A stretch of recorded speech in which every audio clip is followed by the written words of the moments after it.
खोता जीवा म्हणून वाचला शिवा. राजांची आणि जीवाची पहिली भेट. उमरड हे 350 वर्षापूर्वीचं जेमतेम साधारण 1000 वस्तीचं गाव होतं.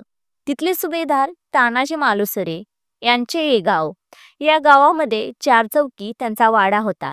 तानाजी मालुसरेंना आज गावाची यात्रा भरवली होती आणि गावात संध्याकाळी कुस्तीची दंगल ही भरवण्यात आली होती. आता राजांनीही आणि तानाजीरावांची मैत्री ही लहानपणापासूनचीच होती.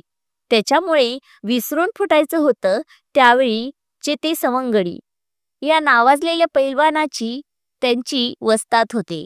खुद बाजी पासलकर आणि त्यांच्याबरोबर लढणारा होता भिकाजी ढेरे. हा हिरडस मावळ्यातला वस्ताद होते. खुद फुलाची बांधल. वास्तविक सर्वजण शिवाजीराजांना पाहण्यासाठी सगळे जमलेच होते. आणि का नाही जमणार? संत सज्जन गायी वासरे लहान मोठे सगळे हे सुखावलेले होते, कारण शिवाजीराजांमुळे स्वराज्यही आणले गेले होते. राजांनी मैदान राजांना पाहण्यासाठी खचाखच भरलेले होतं. लहान मोठ्या कुस्त्यालाही प्रारंभ झालेला होता आणि पूर्वेकडून दस्तूर खुद्द म्हणजे छत्रपती शिवाजीराजे भोसले यांचे अश्वदल दाखल झाले होते.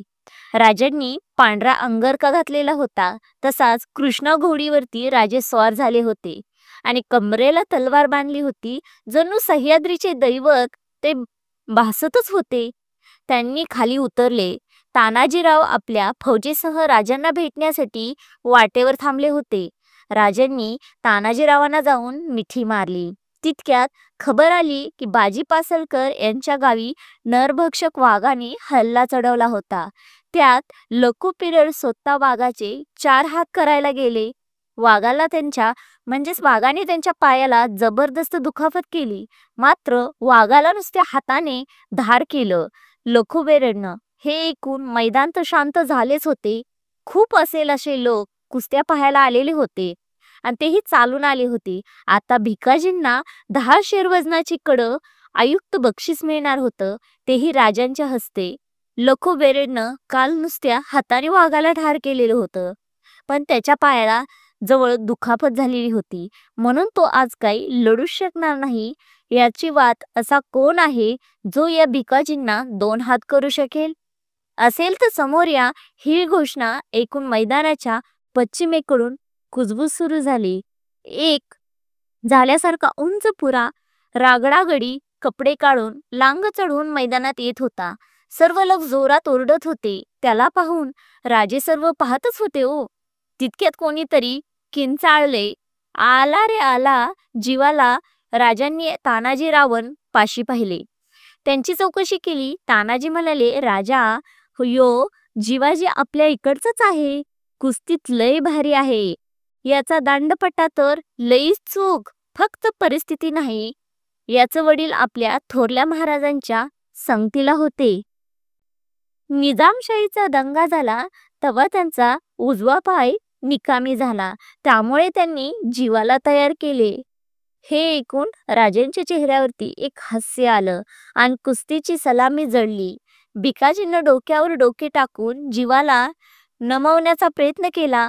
तो चुकवत होता. डाव प्रतिडाव करत 1-अर्धा तास गेला. भिकाजीने उसाने पळत येऊन पटात शिरायचा प्रयत्न केला. बाहेरची टांग लावली. भिकाजी अक्षरशः 5 ते 6 फूट उडून पाठीवर पालथे पडला. सगळे प्रेक्षक वेड्यासारखे आता घुसले. जीवाला त्यांनी अक्षरशः डोक्यावर घेऊन नाचू लागले. तितक्यात शिंगे करणे गरजू लागली. खुद राजे येत होते. पटापट सर्व बाजूला झाले आणि राजांनी हसत हसत जीवाला मिठी मारली. मनात काय राजकारण होते ते काही माहिती नव्हते, मात्र राजे खूपच आनंदी झाले होते. राजांनी 10 शेराचं सोन्याचा कडं जीवाला बक्षीस दिलं आणि विचारलं, काय करतोस जीवा? म्हणाला, काय नाही, वरातीत पट्टा फिरवतो, दंगलीत कुस्त्या खेळतो. त्याचे हे उत्तरेकडून राजे हसले आणि म्हणाले, येशील आमच्या सोबत? पट्टा खेळायचाय, फक्त गमिनाच्या सोबतच आहे का? कबूल आहे? जीवा हसला आणि होकारार्थी मान हलवून त्यांनी राजांना मुजरा केला आणि हाच तो जिवा महाला ज्यानं अफजल खानाचा अंगरक्षक सय्यद बंडाचा हात वरच्यावरच उडवून लावला होता आणि राजांचे प्राण वाचवला होता. म्हणूनच तर म्हणतात ना, होता जिवा म्हणून वाचला शिवा. जय जिजाऊ, जय शिवराय, जय शंभूराजे, जय भवानी.